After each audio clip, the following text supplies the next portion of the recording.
Before we begin, let me ask you, with the time that which we are given, what is it that you hope to accomplish? Hold on to that thought, and we'll come back to it later. As the old saying goes, Father Time is undefeated. Decades, centuries, and millennia have passed, and humanity has yet to discover a way to beat the formidable foe of Father Time.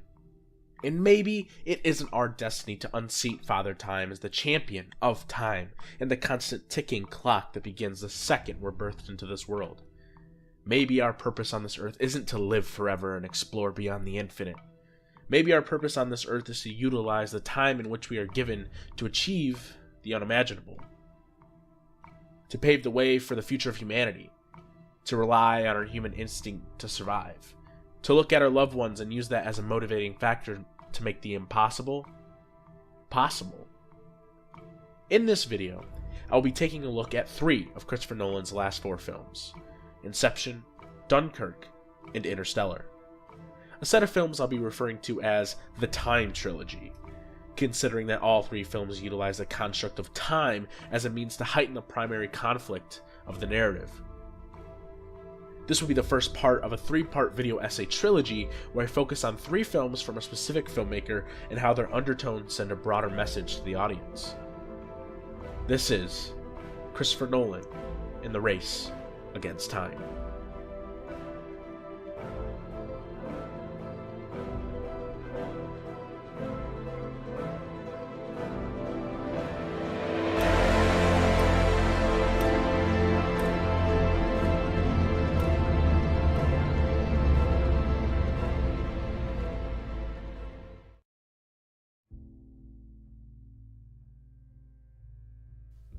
Many people don't know that Inception is heavily inspired by Satoshi Kon's 2006 science fiction anime film, Paprika.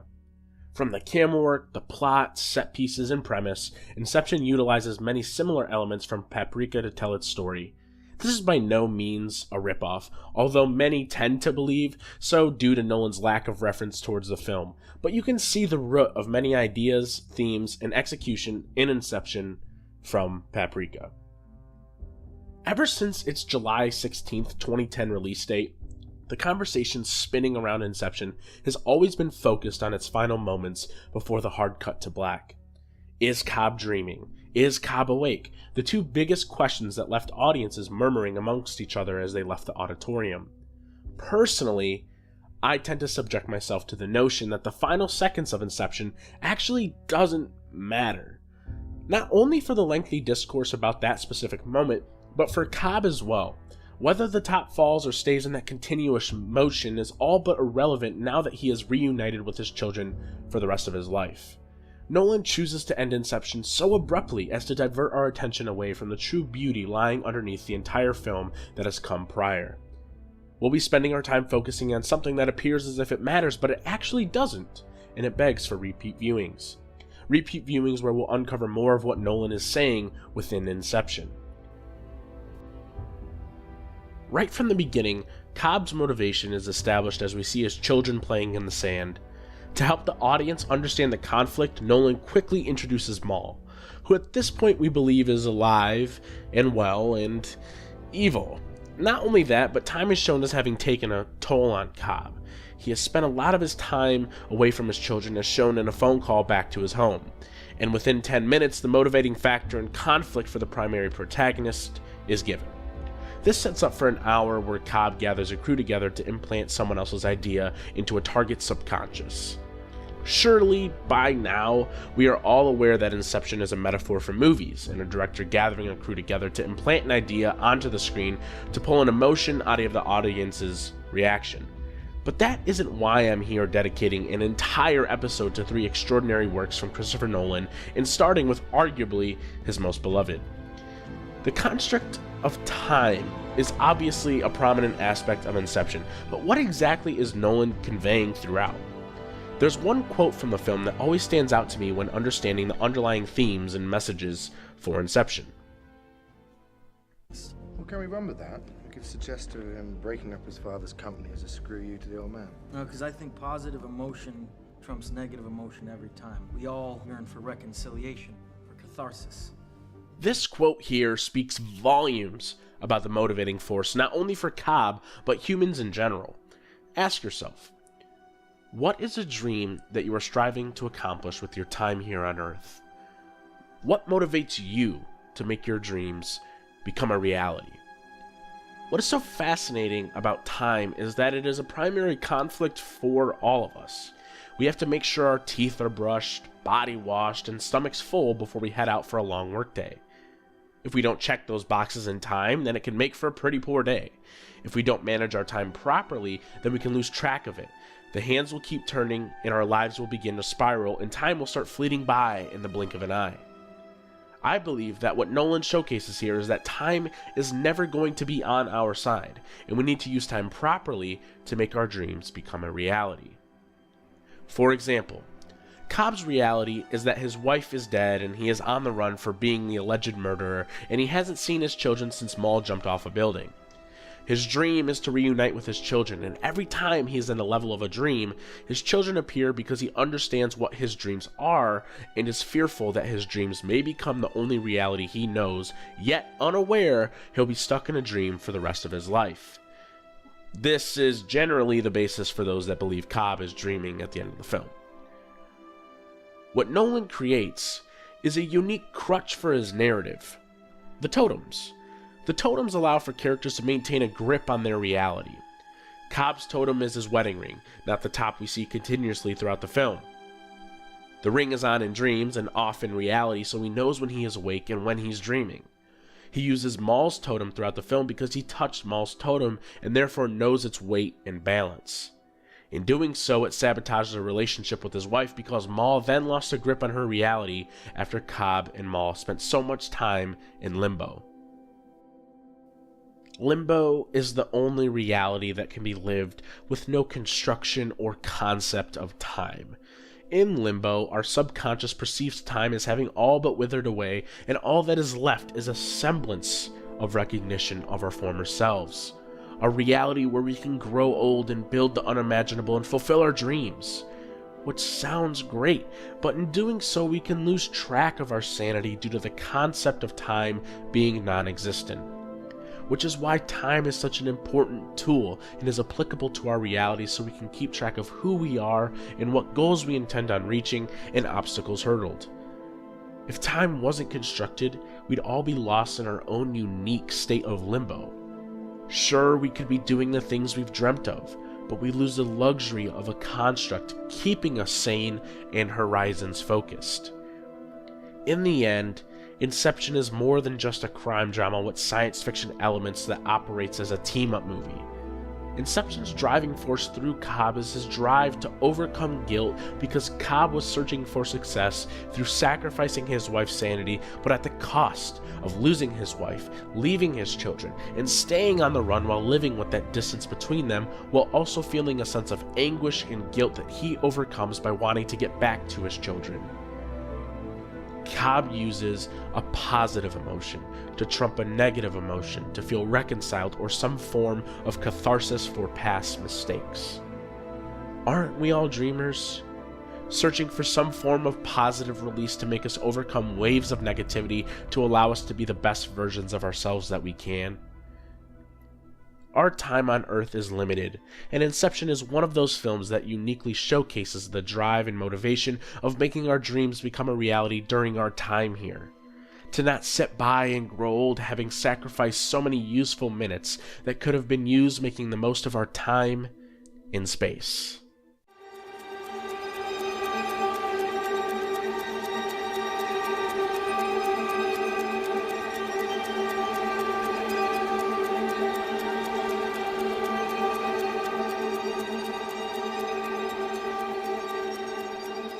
Interstellar is a big film, with large ideas, a lengthy runtime, and a devotion to showcasing human emotion.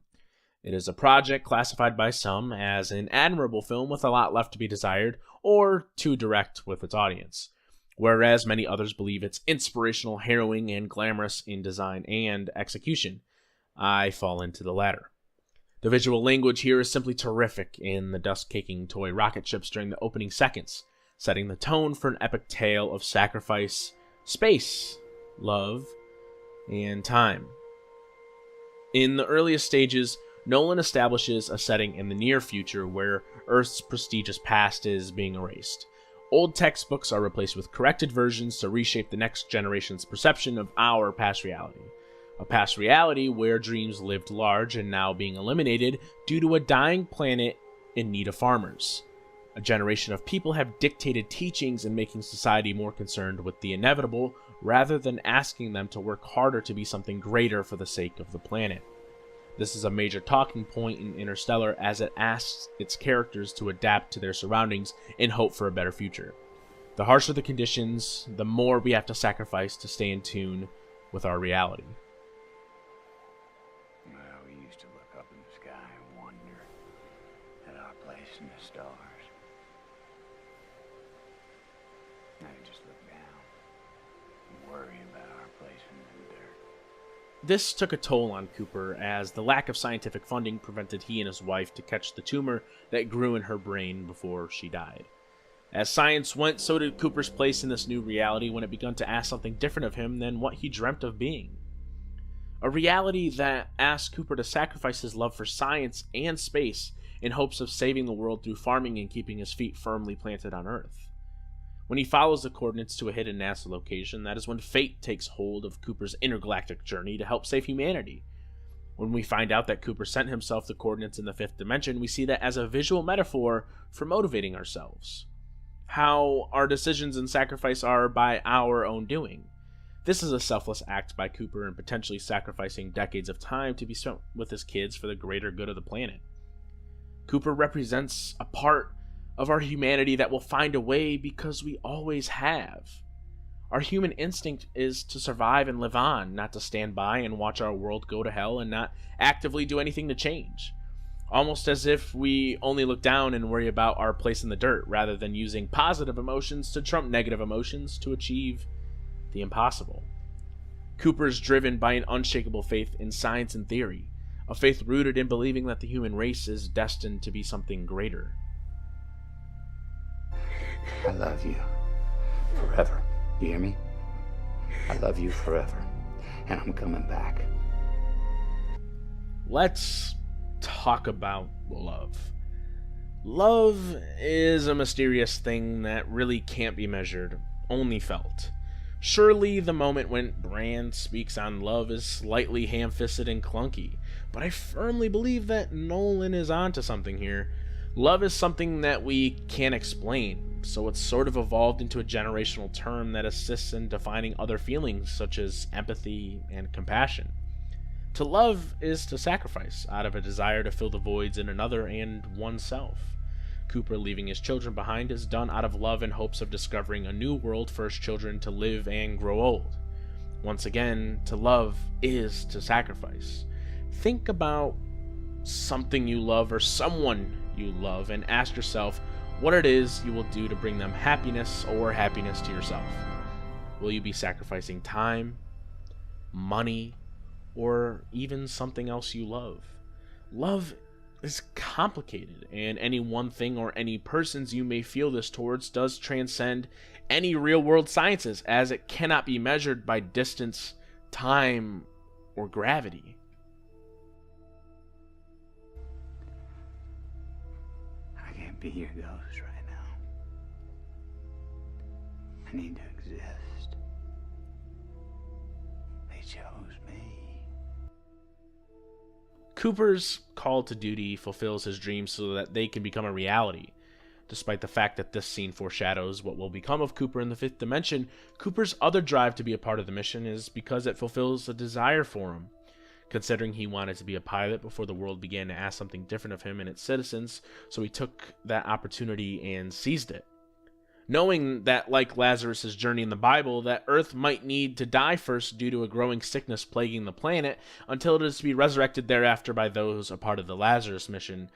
Essentially, Nolan is saying that Cooper and Murph are Jesus. Just kidding, of course. What Nolan is actually conveying is that they, the fifth dimensional beings who placed the wormhole just outside of Saturn, are us, and we are them. Stay with me for a second. The placement of that wormhole symbolizes how we forge our own paths for others to follow in hopes that they can become the best versions of us. As simple as looking out for humanity in hopes that they aspire to explore and pioneer the race into becoming something greater, because like Murphy's Law, whatever can happen, will happen. Lastly, Interstellar is not only a tale of showcasing human emotion transcending space, time, and gravity, but it is a tale of survival. Not only Cooper's survival, but Earth's survival. To survive is to endure, and time is an endurance test. And in Interstellar, the Endurance is the ship that Cooper and his crew travel in to reach new solar systems and topple new milestones for humanity. It also resembles a clock. Notice how the Endurance has 12 single sections on the ship. When we see Cooper attempt to dock the Endurance after Dr. Mann has destroyed it, Nolan visualizes Cooper as the sole embodiment of human instinct, slowing down time in hopes of survival and out of an immeasurable love for Murph. Listen, I understand those who have issues with the film, but the visual language in this film is so profound in concept and eventual execution, it's hard not to fall deeply in love with seeing a film showcase what it takes to get somewhere by leaving something behind when pushed to the absolute brink of death and destruction by transcending the construct of time and the limitations it puts on our existence.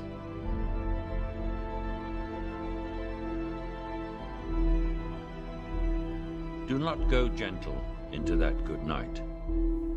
Old age should burn and rave at close of day. Rage, rage against the dying of the light. Though wise men at their end, no dark is right, because their words had forked no lightning they. Do not go gentle into that good night. Rage, rage against the dying of the light.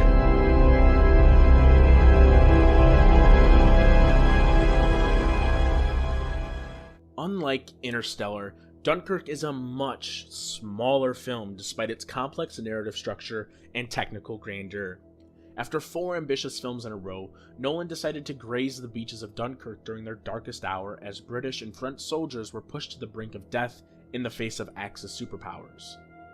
What is most outstanding about Dunkirk is how the faces of those Axis superpowers are never shown throughout the film, and Nolan manages to keep the tension coursing through the source of conflict throughout.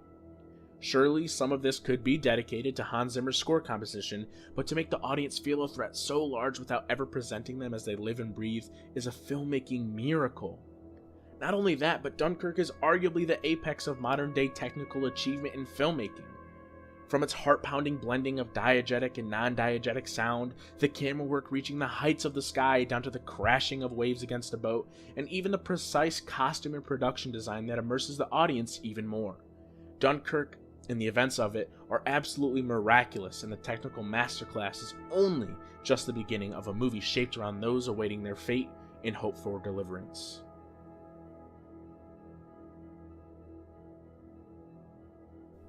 One of the most notable aspects in Dunkirk is the lack of blood and gore for a war film. A film in a genre with the likes of Saving Private Ryan, Platoon, and Full Metal Jacket, one would anticipate shots of blood pouring out of wounded victims. But Nolan chooses to focus on the more psychological aspects of war. Where's the bloody Air Force? In doing so, it exemplifies the themes and experience of being stranded on a beach sandwiched in between a seemingly endless sea and the face of death approaching on land and air. Nolan essentially subverts our expectations of what to expect from a war film.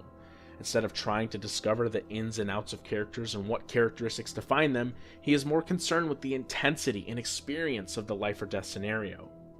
This is due to the lack of exposition outside of establishing the fleeing soldiers being pushed to their heels for a week, the British citizens at sea for a day, and the pilots flying in the air for an hour. Nolan quickly elevates the tension for each segment of the event by implanting limitations for those that we follow throughout the course of the film. The soldiers are limited in space, the citizens limited to the confines of their boats, and the pilots limited in fuel. Namely for Tom Hardy's character. Essentially, all 3 segments have a shrinking perimeter closing in around them that would certainly mean death, but they are all motivated to survive due to the lack of time on their side. Honestly, there really isn't much else to explore in Dunkirk, as it is Nolan's quietest work yet.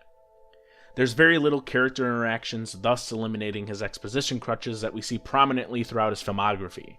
Although, Dunkirk is a prime example of action speaking louder than words and using the classic show, do not tell technique in a visual medium. We learn about the soldiers and their survival from their actions because that is what Nolan prioritizes above all else. It's cool to learn about in-depth, flawed characters the likes of which we see in Apocalypse Now, but Dunkirk is all about the experience of survival. How a nearly unseen time bomb is ticking away and dialing up our blood pressure to astronomical heights that pressures us to make quick decisions in the face of danger. Dunkirk is survival, and a historical parallel to our race against the ticking clock and how an overwhelming amount of fear can cause crippling anxiety when put toe-to-toe with our biggest fears. Throughout the film, we see characters briefly escape the hands of death until plunged back into a reality they thought they evaded. The clock resets, and our survival is put to the test once again, and it is up to us to hold onto that faint light for just a little bit longer. There's always a light at the end of every tunnel, and in this case, a fleet of boats commandeered by English civilians. The arrival of these little boats that are dwarfed in comparison to much larger war vessels signals an emotional release of catharsis for the troops. These boats represent the natural good in all of us to search for an opportunity to be a part of a greater purpose. Time didn't ask them to be there, but their drive to spark change in a shifting war ignited hope for thousands to believe in the purest act of selflessness. Tom Hardy could have also retreated with what little fuel he had left, but he sacrifices his singular safety for the safety of hundreds more to cement success. This comes at the cost of being captured by Nazi forces, but he leaves the troops as a guardian angel to keep that light shining brighter for their trip to safety. The troops in Dunkirk had been racing against time for a week, and if they could do it for a week, we could do it for a lifetime. A lifetime full of surefire opportunities to motivate ourselves beyond our preconceived expectations of ourselves and our limitations. Time is a scary thing, and there is such a limited amount of time to work within that we should always be looking to achieve the unimaginable, to make the impossible possible, to look up at the stars and wonder what we can become, to use a positive emotion to trump a negative emotion that leads towards some form of emotional release, to know that while we're trying to race against time to get back home during our darkest hours, home will always be there for us.